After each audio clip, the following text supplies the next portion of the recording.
Halo teman-teman, ketemu lagi di channel saya Miaye. Video saya hari ini adalah tentang kedatangan orang Tionghoa ke Singkawang. Ayo, siapa yang orang Singkawang di sini? Tapi sebelumnya saya mau disclaimer dulu, karena ini video yang bermuatan sejarah, jadi saya ambil ceritanya juga nggak mengarang-arang sendiri, tapi mengambil dari berbagai sumber dan salah satunya adalah sumber dari buku ini. Nah, kalau teman-teman ada yang di sini yang menonton ini adalah orang Singkawang, boleh silahkan menambahkan informasi apa yang mungkin kurang yang disampaikan atau ada yang keliru, boleh silahkan tambahkan di kolom komentar di bawah ini. Tapi please no hate speech ya, no hate comment, karena jujur saya nggak suka banget kalau bacain komen-komen yang berbau kebencian, terus tiba-tiba kayak marah-marah sendiri lah di komennya.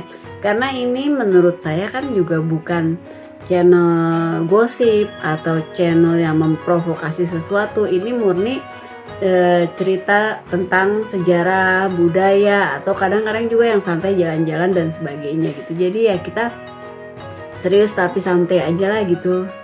Oke, teman-teman. Satu lagi, di sini saya cerita bukan sebagai orang Singkawang, tapi saya memang pernah datang ke Singkawang kalau nggak salah sekitar tahun 2011.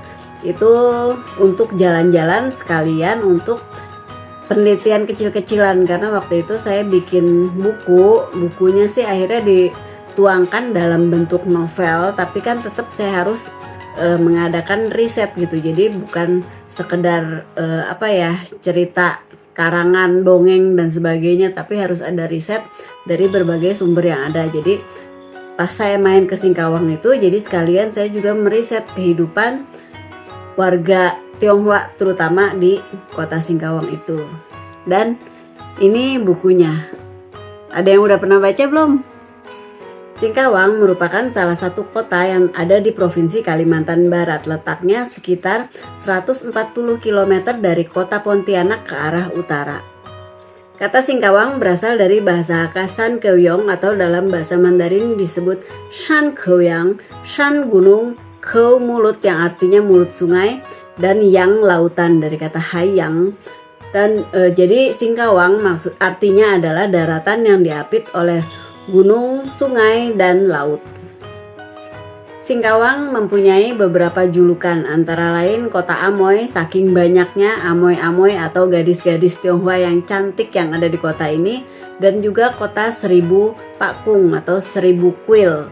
Jadi di sini tuh dari yang saya lihat juga ya, banyak pakung atau pekong kalau istilah Hokkiannya, atau kuil baik besar maupun kecil bertebaran di setiap sudut jalan. Yang ini juga menurut saya sih menandakan betapa masyarakat Tionghoa di Singkawang itu masih sangat kuat mempertahankan tradisi budaya dan kepercayaan leluhur mereka.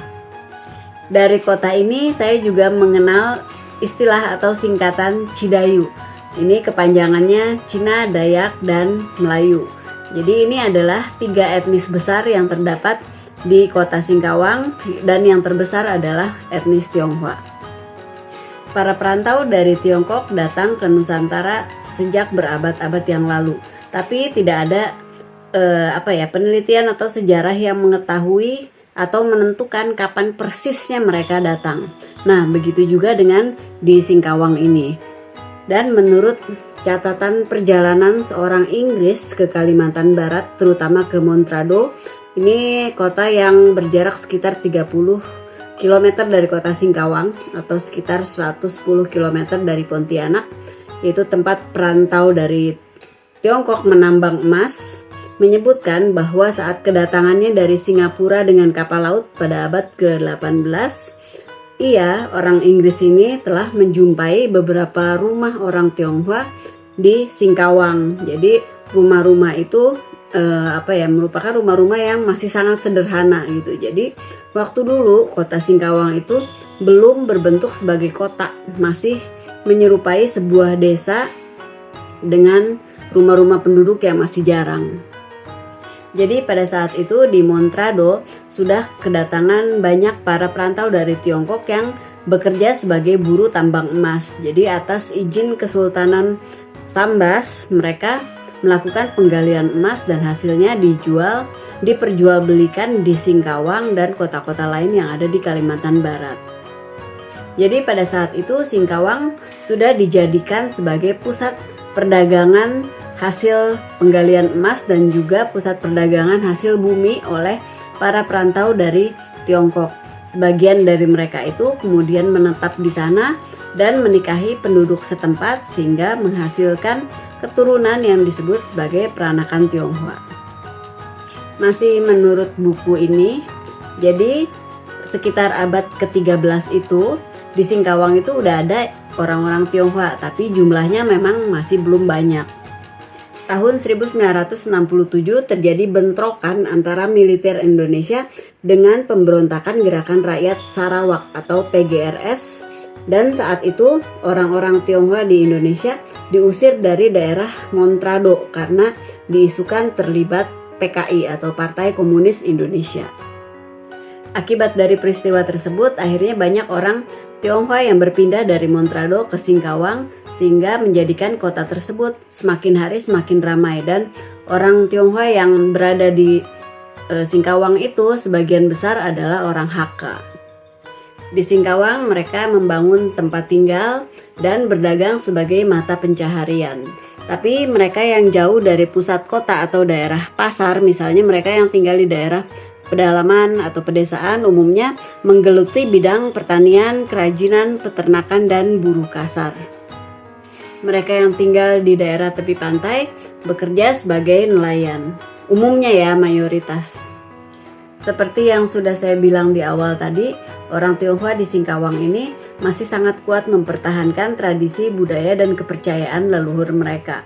Ini yang bikin saya takjub gitu loh, sebagai orang dari Pulau Jawa yang udah bisa dibilang udah nggak terlalu kuat budaya leluhurnya. Kalau di Pulau Jawa mungkin yang masih kuat mempertahankan budaya leluhurnya itu daerah Tangerang.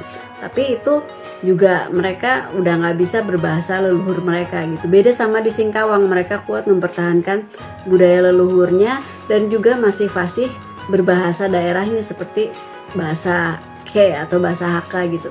Saya begitu datang ke sana karena memang harus melakukan penelitian, maka saya juga sempat belajar sedikit demi sedikit bahasa Ke dari orang Singkawangnya juga gitu. Walaupun mungkin sekarang karena nggak pernah dipakai jadi lupa.